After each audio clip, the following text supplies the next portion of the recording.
GMIHub is accepting new songs for their 2023 Christmas compilation. To find out how to submit your song, go to www.gmihub.ca today. GMIHub Family Christmas Volume 4.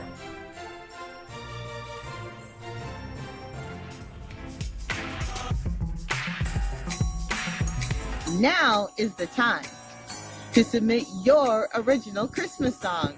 The Who is You. If you're a songwriter and would love to be a part of our Christmas compilation project, then you're in the right place. Where can you submit? GMIHub.ca is the place.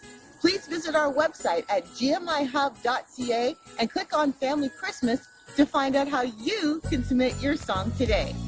You could be a part of the GMI Hub Family Christmas Volume 4.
Hey everyone, welcome. It is GMI Hub Online. We're back here on Monday night, and I am your host, Cheryl Duke. So glad to have you with us tonight. We're going to be talking about chasing the dream. I'm very excited about our guest that's here with us tonight. But before I introduce our guest, let me introduce to you my fabulous co-host, Dale Borland. Dale, remember to unmute your mic. Okay. I did unmute my mic. Every show, folks, you would not believe how many times I've come on the air and went, but not tonight. Thank you so much for tuning in. Hey, wherever you're watching us, whether you're watching us on YouTube or Facebook, thank you so much for tuning in. Hey, I'm excited about the conversation. We'll get there later. Okay. First of all, thank you for watching. If you are watching on YouTube, don't forget to subscribe and hit that notification bell so you will get a notification the next time we put a video up. We'd love to hear from you. So get into the chat there and put something in there to say, hey, hi, how, whatever. Just want to talk with you. I'd love to personally communicate with you, so please do that. Also, I want to let you know about the GMIHub.ca. That is our website, GMIHub.ca. It gives you all the information you need to know about what we're doing and who we are. And it also gives you an opportunity to be part of our team. This is something that I really am passionate about. If you get on and you see there's a part there that's connecting with you, you go in there, give us your email, and we will send you once a month an incredible email. It's an update about what's happening with the GMI. It's called Hub Happening. And you can get information about what's happening throughout the month of coming up it's May. This is May now. So the next month is coming up, the next after that. So there's a way for you to connect with us. Not only that, when you put your email in there and give us your email, you are now part of our crew. We're trying to build a family of musicians and producers and instrumentalists and the whole bunch of people that are involved in music. And if you have maybe you want to connect with a community of people, this is a great opportunity for you to do so. You can actually just tell us about yourself and what you're doing. Maybe you're a producer, maybe you're an events planner, you got something coming that you want to let people know about. Tell us, and we could put it in our Hub Happening. Hey, it'd be a great opportunity for you to get some promotion for what God's doing in your music. Anyways, I just wanted to leave that with you. Thank you guys so much once again for tuning in as we talk about finding God's direction in our life when we're reaching for those goals. Thanks so much, Dale. And I am excited about our guest today. Our guest today is a worship leader. Our guest today is an instrumentalist, a singer, and he is the founder of the Worship Project. I'm talking about Darrick Tam. Darrick Tam has had a dream. I shouldn't say he's had a dream. I feel like I'm stealing his show already. But Darrick Tam and I have had a great conversation. And one of the things that he has a passion for, similar to what GMIHub has a passion for, is bringing together people that are in the music scene, and his in particular is with worship leaders. He has a passion for worship leaders coming together, worshiping together, learning from one another, bouncing off ideas from one another. And I'm so thrilled that to have Darrick join us tonight. Darrick, come and say hello to everybody. You need to unmute your mic. There we are. Your mic muted. You have to unmute your microphone. Okay. Can you hear me now? Remember? Well, we can hear you. Oh, I swear I unclicked it 3 times, but I'm glad it's working. Anyway, hello everybody. No, we're so glad to have you with us, Darrick. Thank you. Yeah, I know it's a pleasure to be here, an honor to be here, and I'm glad that we can have this conversation. Yes, it's been a long time coming. We have been trying to get you on here for so long, but I'm so glad we're able to have you here. And what a topic, chasing the dream. Now, Darrick, I know that this is something that's been on your heart. I mean, you've told me in our conversation that you've had several conversations about this very topic. I mean, with worship leaders, maybe, like, who have you had conversations with, and who's exactly chasing the dream? Yeah, I mean, I've had conversations with, obviously, my family. I've had talks with multiple worship leaders about this. And even more recently, having conversations with a friend of mine, Wade Joy, who's, he was the Elevation worship pastor for the last 14 years, and he left last year. And he's so passionate about this that he's actually writing a book about it right now, too. Well, he's done his book. He's releasing it in September called... I wish I knew exactly what that title was. This Dream Is Not For You, and it's the art of letting go, right? And it's coming out in September. Wow. I think I'm so excited to read it. And so this is something that's, I know he's passionate for. I'm really passionate about because it's something I've been living out, right? Learning about and living out, even in these, especially in these last couple of years. And I've been a worship leader for probably close to 20 years, and in pastoral and music ministry for close to that too, right? So doing it for so long, sometimes you can't help but feel and think about, like, what are we doing here and what are we chasing after? You know, because we're imperfect, and those things seep in. Totally. Yeah, absolutely. And you have to make sure the alignment of those that dream is in line with what God's will is for you. Exactly. It's one of those things. And I think it's hard for some people when all their life maybe they have such a passion for music, and they think, well, God's going to use me in my music, but maybe not. Mm-hmm. You know, God has got other plans for people that are sometimes mysterious, and but yet. You know, like the reason why I'm saying this because I'm kind of in that boat. When I was in my 20s, I always thought I'd be in a band, and I always thought I'd do. But now I realize, being in my little older, that dream. Now that you're 21. Sort of.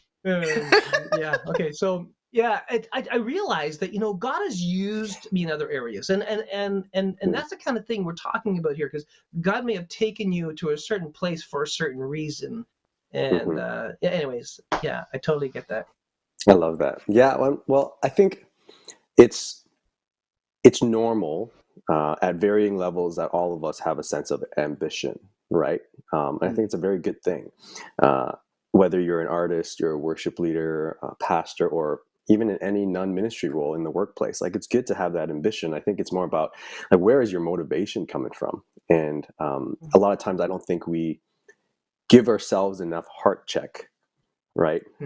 Especially in these ministry roles, especially as worship leaders and songwriters and artists, to kind of look internally to kind of check our motivations, and not just do it once, but do it multiple times, season after season, because sometimes, depending on the season you're in and the context you're in life, when things are getting harder, some of those imperfections and personal missions and agendas start seeping into this potential dream that maybe originally, God had given us or given you, but then now there's a lot of us or me inside that, right?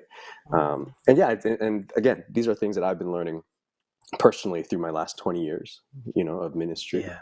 And it's challenging. It's challenging to deal with, Right. So the question that you kind of answered is, how would you know if your dream was actually God given? But it's funny because I'm wondering though, if God would leave something on your heart that really is something that He wanted you to do at that time, but then say, okay, now I brought you to this time and this place for this purpose, and all of a sudden it's a different direction, and that might be a little confusing, maybe is not the right word, but it's kind of like, wow, I didn't realize I'd be doing this. 20 years ago, I was doing something totally different. I thought I would be somewhere else, but. Yeah. Well, I won't say that like, I'm not saying that, I won't say that, someone's passion and dream can't be sustainable in the long term, right? I do think that we have to be better listeners, right? And seeking, to seek the Lord above all else, and seeing if there's anything He might be nudging us towards. And I've experienced this in my own life, and I got my call into ministry and music ministry probably before 20 years ago. I won't mention my age either. Now that you're Don't 21. worry about that. No, I'm totally 21. Oh man. I mean, when I got my call into pastoral ministry, like, I didn't know what I was doing, right? And I barely was playing music back then, right? And for me, it was really hard to kind of figure out, okay, Lord, at 17 years old, what would you have for me? What would you have me do? And it took the village and community around me to kind of help me sort through those, right? And give me affirmations and really encourage me, like, hey, like, this is an area where, Darrick, you're gifted in. We see it, and we want to affirm that in you. And in this next season, like, I think what you've been wrestling with and thinking about is the right path, right? And it took a lot of that. It took a lot of prayer. It took a lot of discerning with my family and with my friends, and getting their affirmation and encouragement, and also just seeking out, like, am I passionate about this? Is this life-giving for me? And is this, and asking the Lord, is this what you want me to do? And sometimes there's that sweet spot. But again, like you said, like, sometimes you'll get to a point where a season might end, and are we open to those things? Are we open to that answer of God saying, like, well done, good and faithful servant, but I have something new for you in this new season, right? And I think that's the hard part about chasing dreams, because again, we have our own expectations of our own dreams, right? And sometimes they get all mashed up into this. I think that plan. I have this plan for my life. I think what you said is really good. The affirmation of others that speak into your life, and that wisdom that you're able to ascertain that as guidance through, if you're prayerfully considering what you're doing, and you have this confirmation through people who are speaking into your life, that might be an indication that what you were talking about, that affirmation. And also that can also guide you if you have a mentor or somebody who is, and I think this is a recommendation for anybody who is in ministry. Having a mentor is something vitally important, that you have somebody who's mature in their faith and is able to give you good counsel. And absolutely. Yeah, so important.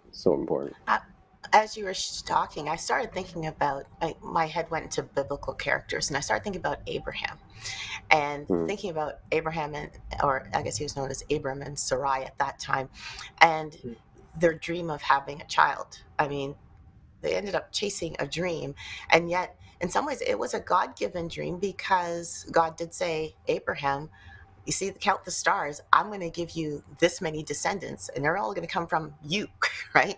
And in a way, he was chasing that dream, but when he didn't see that dream come to pass immediately, you know, he ended up, as you said, meshing, like, well, not just he, his wife ended up meshing their own endeavors to try and make the dream come true. And I don't know if you've encountered a lot of people that have done that. And maybe I'm jumping the gun and saying this because, you know, we just finished talking about, you know, first of all, how do you know that the dream is a God dream? Well, the first thing that's been alluded to is you kind of get that, I'm calling you into this area. I'm calling you into this direction. But God, I don't know what I'm doing, but I'm calling you to be there. It's a Moses situation, right? Fiery bush, Moses, I'm calling you to go and let my people go. And Moses is going, I stutter. I'm not a good speaker. And you're calling me to do what? You know? And Yeah, he he goes, but probably I'm going said, to be. I stutter. No, sorry. Yes. I don't know how to do that really well. That's okay. But yes, but the point being is it's sometimes chasing that dream that's God given, and the natural thing about God is that he always, or more often than not, he chooses people to the most unlikely people to fulfill his Yes, dream, and the absolutely. thing, and sometimes it's the thing that we think there's no way, we don't have the talent, we don't have the gifting, we don't have the tools, we don't have the this, that, or the other thing. And he's saying, but I will supply your needs according to my riches and glory through Christ Jesus. I am going to provide for you. I will set it up. I will set up the divine appointments, and I'll put the people in place to make that happen for you or with you. Yeah. You know, so I do find that yeah. Go ahead, Dale. So I said Darrick was saying that I think that there are some people that kind of go ahead and do something because they're able to, or because they know they can do it, even though it's not God's timing. So they just kind of push the envelope and continue in that. And I think that's also going back to the affirmation, the confirmation with the wisdom of counsel. You know, there's opportunities for us that we can't force the door open. Like, just from experience, when I was in my 20s, I was in a band. I was trying to, and I thought that was what I was going to do. And I pushed it band after band. And then I got married and had kids, and then the band became a back burner, and then ministry became what I was doing, and it was about the church. It was about ministering in the church. And Cheryl, you know what I'm talking about. You're ministering in the church, and you say, well, I never thought I'd be doing this. God opens the doors in ways that brings your experiences and puts them into practicality and ministry. And you never know where God's going to use you. Yeah. You know, you guys said such great things, and going back to what Cheryl was saying, like the biblical character that came into my mind, even thinking about this conversation, was actually I thought for some reason like King Saul versus King David came to my mind, right? And one man we know as the person who is chasing after God's own heart, right? And even though King Saul, he was appointed by God, right, had so many shortcomings, right? And I think one of the things where he fell short was he forgot what it was to become a worshiper first, right? And he started having his own, being driven by so many other things that led to him failing as that king, right? And I think that happens to us so often. I think it's funny because we're talking about chasing the dream, and I know one thing we got to always, for anybody like watching, and myself included, whether you're a leader, music, working in the church, not working in the church, or whatever, knowing that as Christ followers, we're not meant to be chasing our dream, right? But in fact, God's not here to bless our dream, but we are actually invited by God to be involved in His, right? And knowing, and I don't know, the question I always ask myself, like, and other people, do you trust that enough? Do you trust that enough that He knows you better than you know yourself, and He knows what is better for you than you think you know? And so you might have a plan, and you know what, some of what your plan might be a part of that, and to use your gifts, to use your passions, to use your heart, but it might not look like what you think it does. And are you okay with that? Right. And an example, that's awesome. I think in today's culture, and I'm susceptible to this too, since YouTube came out, right? And like, again, we're doing this stuff, technology is great, but now we are seeing what churches look like and what artists are doing around the globe. And how easy is it for any aspiring artist, songwriter doing things for the church, especially with the industry that we are in now, to look at that and be like, that's what I want. Like, that is what I want, because I see it and it's possible. I want to do that. And churches want to do what other churches are doing. Artists want to do what other artists are doing. But what if the Lord's saying, you are so gifted, Darrick, and I'm going to have you here in this community, or, serving this 100-person church, or this artist writing these songs, and your songs are going to bless this region. It might not go everywhere. Are we okay with that? I wonder. Right. I love that. That's great, because it's like, how strong is your faith when it comes down to it? If you really believe God's in charge and things don't turn out the way you planned, how strong is your faith to say, God, put me where you need me? And a lot of times, not a lot of times, but most of the time, it's grow where you're planted. I think that God gives us opportunities no matter what we are doing and who we are. And our life experiences brought us all to a certain place in time. I get that. But the here and now, the place where you're at, God can use you where you are. Yeah, I love that. I was at the same church for 19 years. Guys, 19 years. And I think for 19 years, I didn't really sense a big nudge of changing, right? And serving the same church in music ministry for that long. And it was a small family church, and I loved it there. I think for me, a source of like chasing this dream during that tenure of like church planting and wanting and seeing this baby of mine grow to whatever it was supposed to be, I think it became an idol in my life without me even knowing, right? And our dreams, our achievements, our churches, our songs, they become idols in our life, even though they're used for God's kingdom, right? And I think we just have to watch out for that. And so that, for me, both those things, like music and church, and all that stuff together, and serving the church and wanting to see the church grow, especially being a church planter for so many years too, it was like the achievement side of me got the best of me, right? And when I got married 11 years back, I brought a lot of those old, unhealthier habits that I gained as a 20-something-year-old and brought it into my 30s without really changing any of that or seeking the Lord of what I have to do differently. And that was a really dangerous thing, because you start deprioritizing things and you leave this idol there. And for me, so, going back, when I'm saying I've been living this, learning and living this out, these last couple of years have been so instrumental in God just shaking me apart and breaking me down. I ended up, leaving that church that I was at for a long time 2 years ago, and I just took a whole year of just resting. Right. And it was hard. Financially, it was hard. It was really hard. It was a year, and this up to even in 2022, 2 years of just transitioning after transitioning and sitting there like, God, what do you want me to do? But it was a time for me to reprioritize my life, and knowing that, the Lord loves me regardless of what I'm doing. And that's like a foundation, right? I could stop singing now, right? Yeah, absolutely.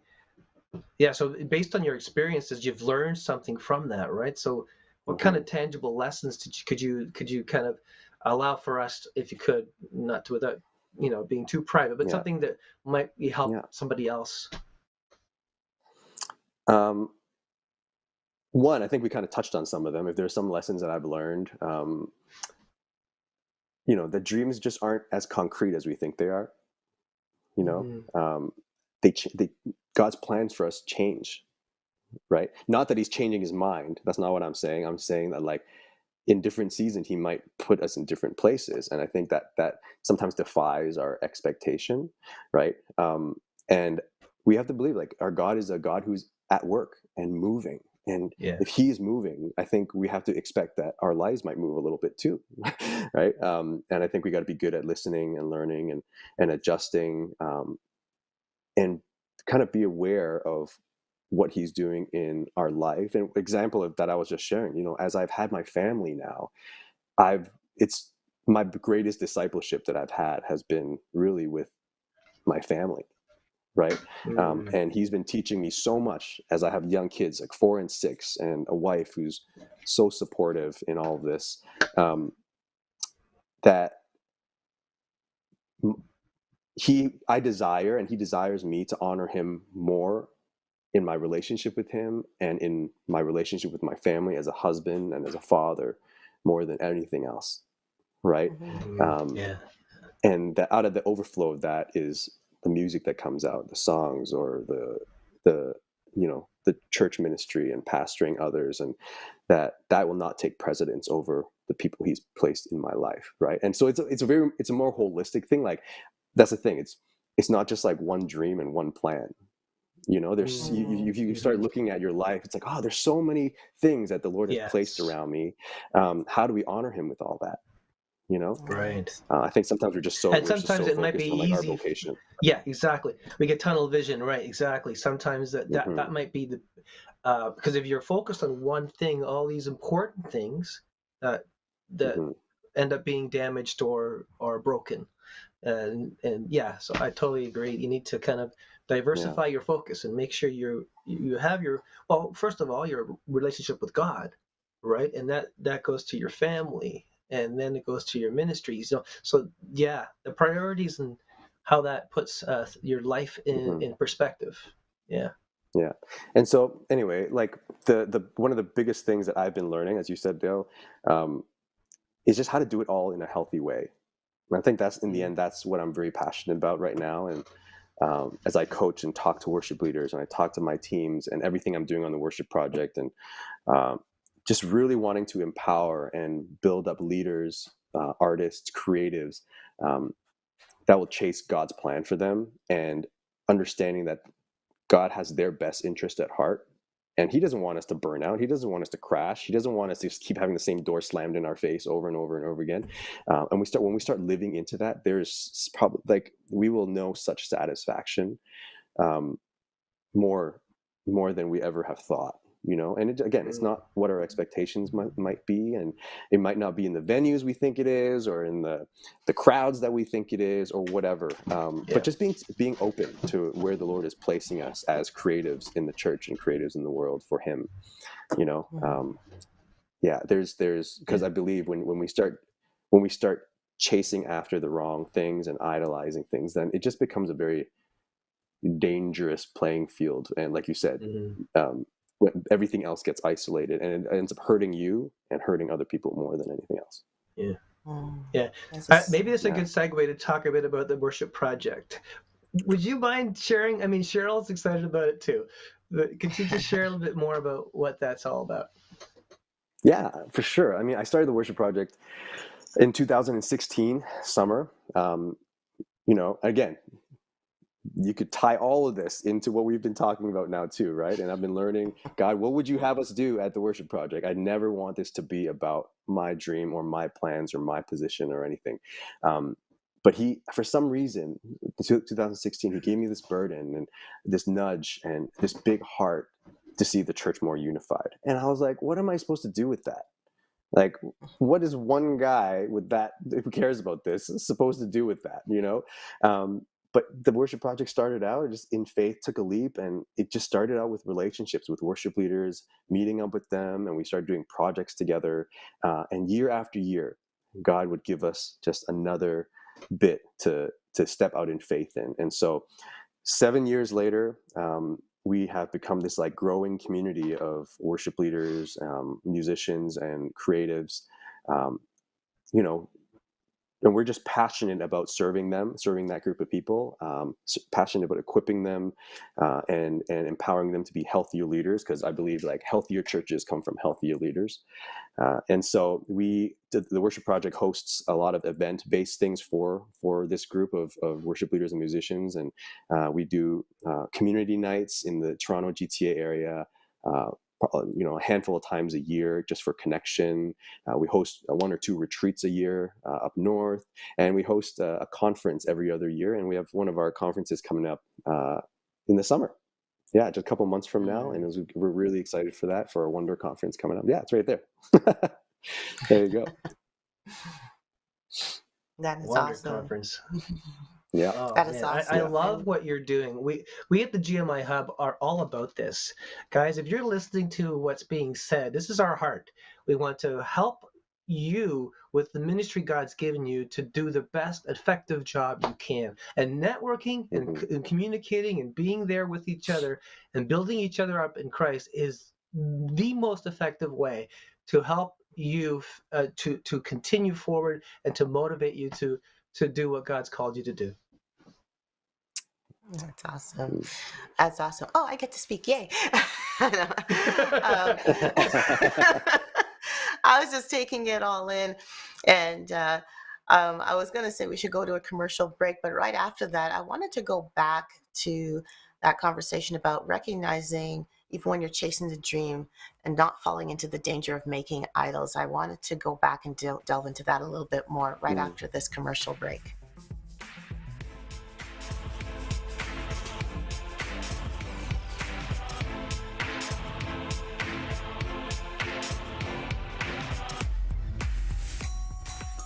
Now is the time to submit your original Christmas song.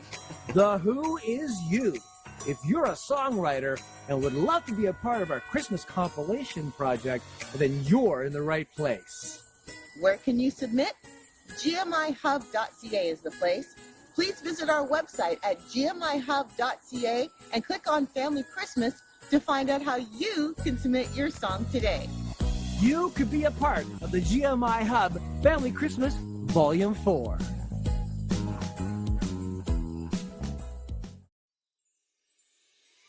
GMIHub is accepting new songs for their 2023 Christmas compilation. To find out how to submit your song, go to www.gmihub.ca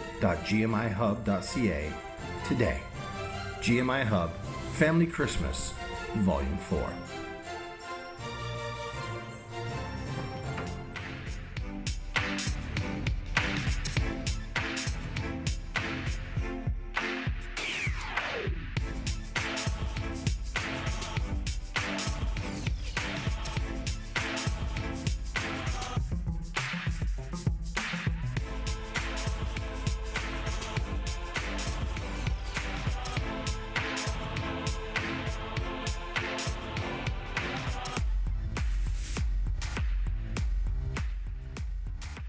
And we are back. And for those of you who may be just joining us right now, we are with Darrick Tam talking about chasing the dream. How do you know that what you are chasing is what God's dream is for you, and keeping it in the lane of where God wants you to have that dream? We've been having a great conversation right now, and we got into an interesting part where it's very easy to chase a dream or to get a dream.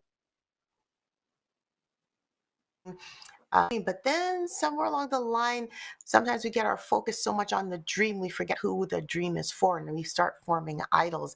I wanted Darrick come on back on, and just to talk a little bit more about that. I don't know if you personally have experienced that or you've seen that with other people, but talk a little bit more about that, because I don't know if it's very easy.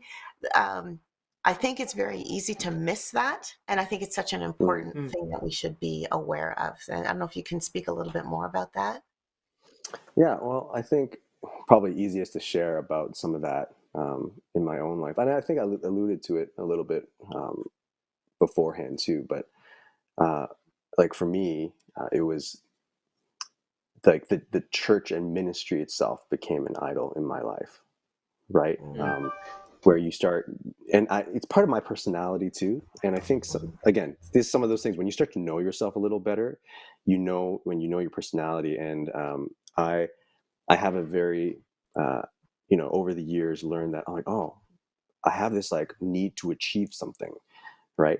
And it comes from some of my upbringing too, of, my parents, Asian family, and being under my sister's shadow. And so kind of when I started growing older, I felt like I needed to prove myself, right? And how often do we sometimes feel like we need to prove ourselves to other people, or prove ourselves to even God himself, as if like we need to do something to earn his love, or to earn his presence and his blessing, like and I think for me, that was for a long time, it was church ministry, right? And especially that's where I worked, and it comes in such subtle ways. And I think for a lot of us, again, differentiating between how it becomes an idol in our lives, like it doesn't have to just be a pastor in a church, right? It could be again, like we talk about a lot about music and artists, and it's great that we love to do what we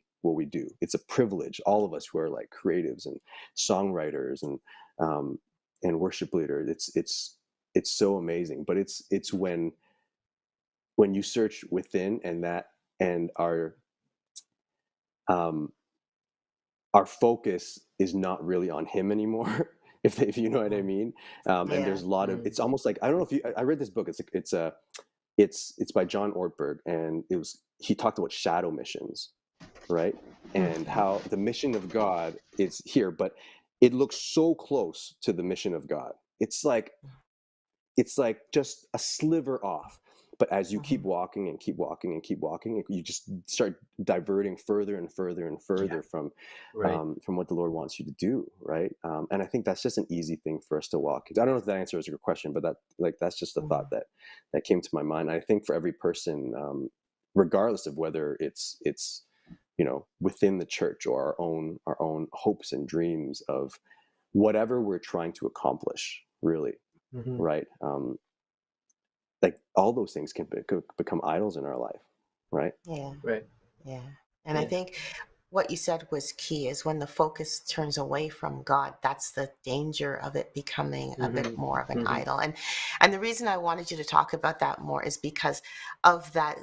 I like the way you said it, the shadow mission, because sometimes it's very easy to say, oh, of course we're doing this for God. We're just got this little thing.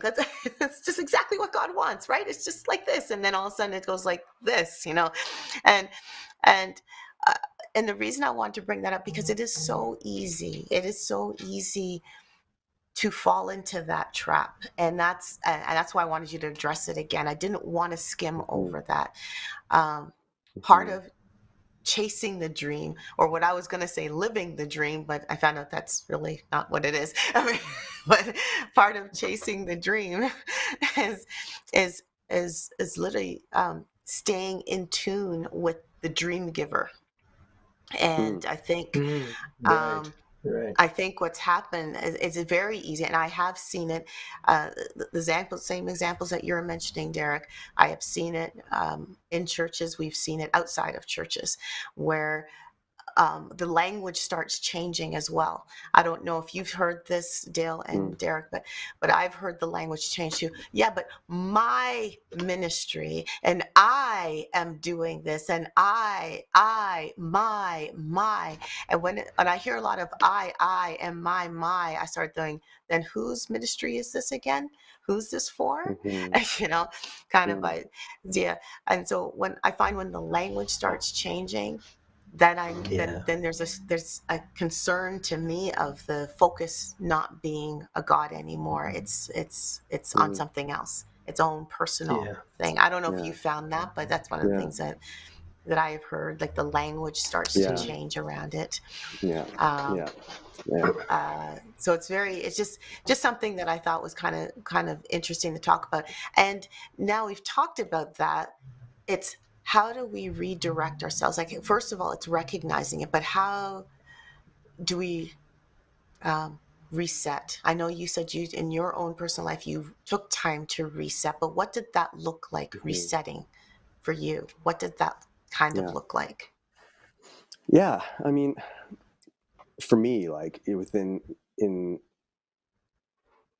to kind of share a little bit of context about what happened even in my life, I went through quite a big season of absolute burnout, right? And that's not something I wouldn't want anybody to go through for me, right? And a lot of us go through that, right? And I was filled with anxiety, and even got to a point of minor depression too, and those things are very kind of coincided together. And I was not in the right place in probably by the end of 2021. No, sorry, beginning of 2021, and this was during the whole COVID pandemic too. It was a very, very hard time, right? And I think a lot of things that were brewing even within me was just, kind of all surfaced, and there's a lot of like church hurt, and things that I was grieving over from the church I was at that I didn't have time to grieve over, right? And I realized that even not only that, but for years previous, how much I had filled my plate with, right? And everything that we do, technically, when we say ministry or for God in the church, like everything is inevitably good. Nothing technically we would typically do for the Lord, generally speaking, sounds like a bad idea, right? And we can have, again, for me, it was church ministry. For people, it was like, whether they have goals to be at a certain level or release so many albums or whatever your target, your goal might be. And I personally, just for me, I just wanted to see my church be at a certain place. And I drove myself and took on so many things that other people wouldn't want to take on, and got to a place of just, it was hard to let go of all that. And in 2021, when I hit a breaking point of saying, like, I am not well, I'm not well, and I need to take time off. And so that was a part of my reset. Just, I had to fully pull back. And I sat there, taking months of a leave, and in my discerning process near the end of that, just being able to sit again in community with the friends that I had, with my family, with my wife, and just discerning that this is the time to let go, right? Like, this is this time to let go of what has been for a long time. And speaking of dreams, it was crazy. Like, there are people in your life that potentially have like prophetic dreams for you. Like, lean on some of those people, because my sister is one of those people. And I love that we're talking about dreams here. And she had a dream where she's like, I saw you holding your Larrivee acoustic and you were smashing it to pieces, right? Rock and roll. And and I was like, yeah, right? That's what I would have thought. But she heard me say these words after I smashed. She's like, why are you doing this? And she looked at me, and my answer to her was, it's like, no, like, I have to do this. Like, there's something new. There's something, a new thing is coming. Wow. And she didn't tell me this till later, but pretty much that guitar I had in that dream, that Larrivee, I've had for those 17 years of my life. That was the only guitar I had. And I had recently just purchased a new guitar, right, that I'm now using like as my primary guitar.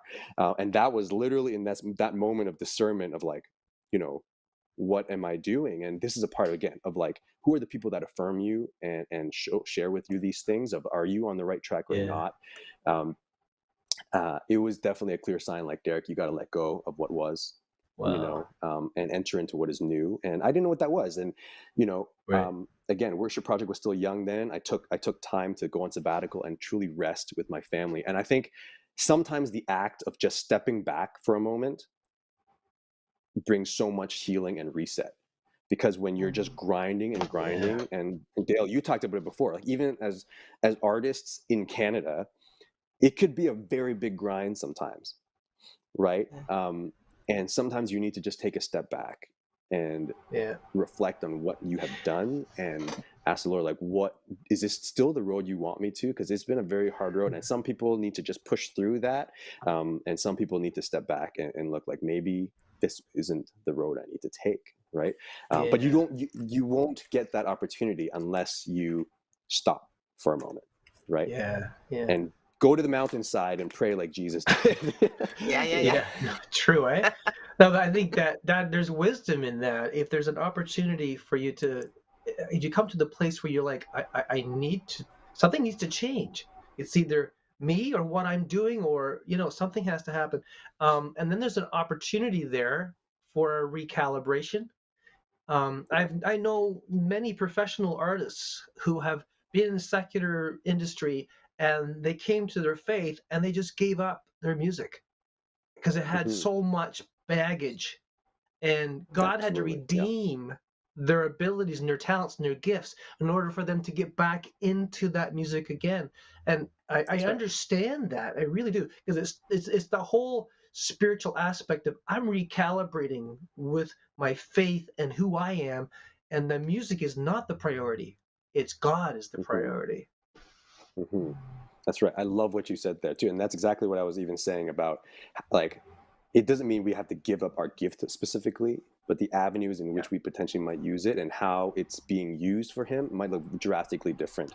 And I love how you even said, like, some of the people that some of my friends who are, um, playing playing in venues that are, larger than I'll ever play, which is great, right? And um, I know so many people who have been doing that for so long, but you come to a place of, like, that takes sacrifice from many other things, right? Like, whatever people call making it, right? Making it also Right. requires a sacrifice. Every good thing requires sacrifice, right? And I think sometimes Yes. there's that choice we have to make too, of where our priorities are and where we choose to value. And for me, I need to I need to know, I needed for myself to know and my family to know that regardless of what church I'm at, regardless of what the worship project Hmm. is doing, that um, I wanted to let my family know that they are my priority and they are my Right. all, and I wanted to serve God first and foremost in and through my family, and let everything else come to pass after that, right? And so Right. that was the lesson that I had to learn. I know everybody's in their own journeys, and some people are not married, and some people don't have kids, and in your own context, you have to kind of wrestle with that tension because it's there. Yeah, it's true. And I guess it also depends on what you deem as being success. Cheryl and I talk Mm, about this quite a bit. Talk about what does success really mean? How does that hmm look if you're talking about the pursuit of your dreams? And so can you be satisfied or not comfortable? I guess comfortable is not the right word, but at a place where that it's doesn't have to be lavish. I don't know how to word it, hmm but what does success Yeah, mean? And it's a very personal thing. yeah, I think that's so important. And You know, our idea of success also comes from yes. what we see from other people, True. right? Going back Yes. to that comparison thing. Yes, it's like you said. I was thinking of that when you said, it's so easy, especially with technology being the way it is. It's so easy to see what's happening and saying, "I want that. I want what they have. I want to Hmm. sing or play in this venue. Right. I want to, Yeah, wear this yeah, particular outfit. I want to look like this person. I want to be as famous as this person. I want to have X, Y, and Z. This big house, this big car, this big." Oh, sounds like the idols and all that stuff coming in, but it's hmm very easy to say we want all of this, but God may yeah, say that's not exactly like, it's not that I don't want to give those things to you. Don't get me wrong. It's not that I want to bless you with those things, but is that going to be your focus, or am I going to be your focus? Right. yeah, Yeah. And yeah. That's Yeah. right. and that's what's key. That is what's key. And I know there's some people who may listen and who may think, well, God's going to say it's a sin to say that I want that car. No, that's not the sin. It's what's the hmm focus, um You're right. That's right. and when talking about success, I know that I was asked a very, very pertinent question. um, I think it was last year. I was asked a very pertinent question, even about GMIHub, and and the person who asked me stood in front of me and basically said, "Think of all the things that you are doing. Having the camera, having the live stream, having these conversations with people. If it was only for one person, would you still do it?" hmm And I stopped and I paused. And at that time, it was like, I'm pretty much doing it for one person or two or three at that given point in time. That's how I felt. And I said, but I feel like I'm supposed to continue. And he just basically looked back at me and said, then you're in the right place and you're doing exactly That's what right. you're supposed to do. That's what he right. said to me. I love that. And Wow. I sat there and I just thought, oh my, and I was like, I never thought of it that way because it's very natural. How do I say that? Again, I'm going to go back to scripture. We as humans, we like looking at what we can see with our eyes, but God looks at a whole different perspective of what success is. Right. Success in human eyes is lots of numbers, lots of, I don't know, lots of stuff, right? And yet in God's eye, it may just be for the one or for the two. And if it touches the one or it touches the two, and that's like, you've done it. That's what I wanted, kind of idea. Yeah. And in the human eye, it's so easy. And I'm human, and there are times when it's so easy to go, really? Is this all? It's really, but yet for God, it's like the biggest. It's a party for him if this one person gets the message, or this one person, is inspired to move forward in what they are called to do. If it's just for that one person, then that's what we're here for. So so it is very interesting that you say that, and yeah, we do have to recalibrate a lot of times, and recognize this is not about us. It's not my ministry. It's not my business as much as it is God's business that he's trusted us to run. Or this is the mission that he's entrusted us to run. His, like the worship project, he entrusted you, Darrick, to lead that. Exactly. And he's entrusted you with a team of people to support you in that. So, and it's the same with us. He's entrusted us with this. So, one of the reasons I love this conversation is because it does recalibrate us back to that. And Dale, sorry, I cut you off. No, but you're absolutely right, because we're talking about the same thing. When you're talking about chasing the dream, this whole theme is making sure the dream, the goal that you're actually striving for, is in line with God's will for your life. And I think you're absolutely right. I mean, if you're looking at what you're doing, why you're doing it, and understanding the reason, the motivation, is it set upon Jehovah? Is it firmly set upon that? They're talking about the necessity of living in God, not just living for God. We have to be, cling to, rely on, and have him be the essence of what we do, right? So moving forward is only natural if we lean towards or focus our life towards God, because that's a direction that we can head in. Yeah, love that. Absolutely. Yeah. I love what you said, you guys, before about like what success looks like. And I think that's a key thing, actually, for people watching, like, to think about what success means for me, because I think that will that'll reveal a lot of kind of those heart issues that we might be wrestling with. Because in the end, if we're talking about chasing after, we're invited into God's will and plan, it's his success, not mine, right? And he's the one doing the amazing work, not me. And I want my life to, be used for whatever he wants it to be. And if the worship project lasts one more year, great. If it lasts 10, great. And if it means me moving on to something else, I want to trust that he knows me better than I do, and he will use me and provide my needs. Because I think that's a big thing too, like for artists and musicians too. Like, I want to do this, but how will I even provide the needs that I have? Right. And it might not look the way you think it's going to look. And I worked part-time, 3 part-time jobs at one point.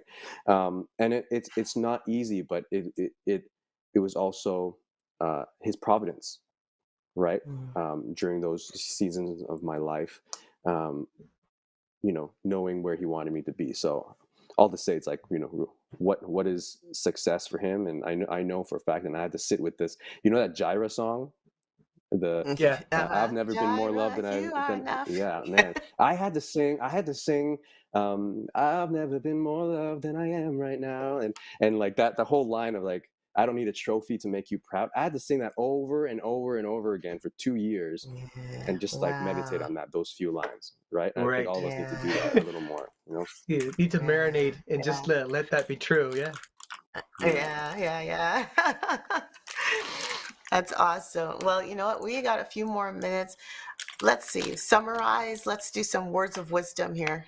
Well, Gail. first of all, I just want the worshipproject.ca. That's the website. Yeah, And that's the website. I want you just to make aware of it, guys. If you're out there and you want to find out more about it, worshipproject.ca, go check it out and pray for what's happening, because this is an opportunity for church ministries to really show the oneness of the body of Christ. Mm. It's allowing the Love church to be the church. Oh. Amen. I like that. I seem to do a lot of that. Final words of wisdom for everybody. It's basically, from what I hear, it's keep in tune with God, know your priorities. Darrick, did I miss any? I'm sure there was a whole lot more. If it's anything, I Darrick, think that you could say kind of it. this. Yeah, is there anything else that maybe we didn't touch on, or something that you could reiterate that we talked about, that maybe just for one last, kick at the can? What was one thing you would like to say? Honestly, rather than chase, this is more from Wade than myself, from Wade Joy, the pastor that I was talking about. But he would always tell me, like, rather than chasing dreams, we need to be chasing after discipleship more than anything else. And so I think I was like, I love that. You seek Jesus' face more than anything else, and let him lead you. And you're not chasing dreams; you are chasing discipleship above all else. I'm like, oh, wow, that's gold. So that's good. I was just wow. Yeah, right there. Exactly. If you want to hear more of that, then you better come to Wonder Conference, because we'll be there. Awesome. Well, we will be there. Actually, we are going to Wonder Conference, and we're looking forward to being there. It's going to be a blessing, and we invite you guys to go on to the website and find out how you can be involved in this. This is amazing. And that's in July, I believe, July 22nd. July 22nd. Yes, so Wonder Conference is July 22nd. Yes, GMIHub will be there. And we're looking forward to meeting all of you that are going to be there as well, or at least a lot of you. We hope to meet a lot of you there. We also want to remind you about May 29th. We have an artist showcase that's coming up, and we are absolutely thrilled with the lineup we have, simply because it's a wonderful mix. It's a wonderful mix of new and emerging artists along with established artists. We've got Luke Langman, a recording artist. If you've heard music on radio stations with, we have you, Missy, who is, she's got such a heart of praise, and she's so joyful and so much fun, and she's so sweet, and she's got like an African feel, because she's originally from Africa, but she's lived in Canada for a good chunk of her life, and so I'm so glad she's coming. We have Tom Rowe, who is a country Southern gospel singer from the Barrie area, and he's coming down to sing and play some of his original music. We have Adrian Prince, who is a rapper from in our local area, and we're so right. He's from Mississauga. He's amazing. Yeah, he's going to be awesome. Yes, and he is a phenomenally talented individual. Love him. Love his work. Yes.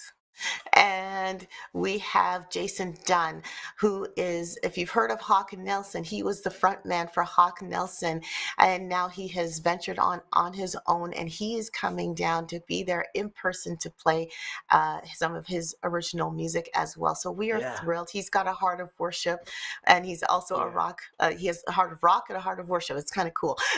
So it's gonna be a really fun night of just hearing these artists sing and play, and also getting to know them, because they're going to share a little bit about the story behind their music and who they are. And the last time we had an artist showcase like this, there are people that gave their hearts to the Lord just because the people took time to share their heart and just share their story. It was really, really cool. And we just want to encourage you that if you're out there and you're able to come in person, it'd be awesome for you to be there and just show some encouragement to Mississauga City Baptist Church. I want to tell us, Mississauga City Baptist Church is on Cawthra Road, 3434 Cawthra Road. I want you guys to come 7 p.m. You come a little earlier so you can come around and talk to us. It'd be so cool. And bring your friends, bring your youth groups. Let's just pack this place, and let's just lift the praises of the Lord and have a great time together. It'll be so much fun. It will be. It will be.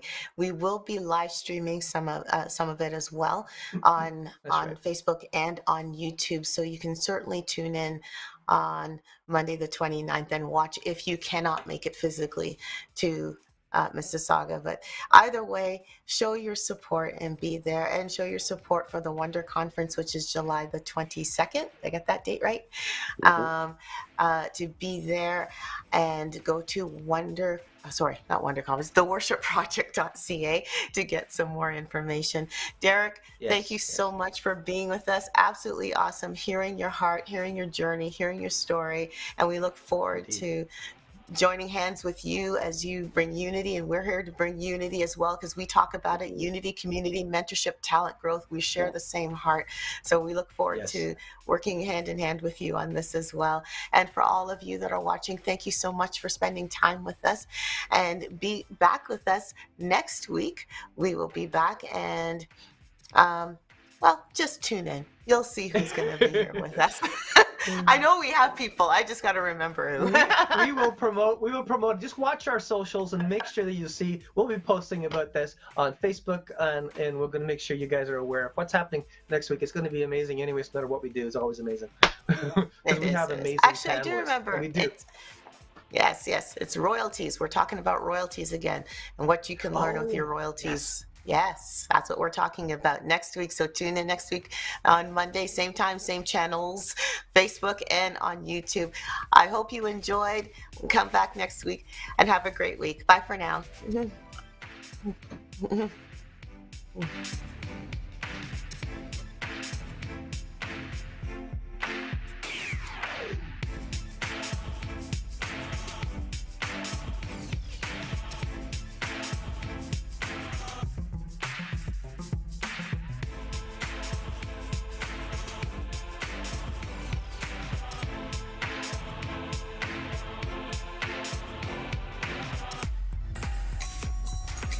Now is the time to submit your original Christmas song. The Who is You. If you're a songwriter and would love to be a part of our Christmas compilation project, then you're in the right place. Where can you submit? GMIHub.ca is the place. Please visit our website at GMIHub.ca and click on Family Christmas to find out how you can submit your song today. You could be a part of the GMI Hub Family Christmas Volume 4.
GMIHub is accepting new songs for their 2023 Christmas compilation. To find out how to submit your song, go to www.gmihub.ca today. GMI Hub Family Christmas Volume 4.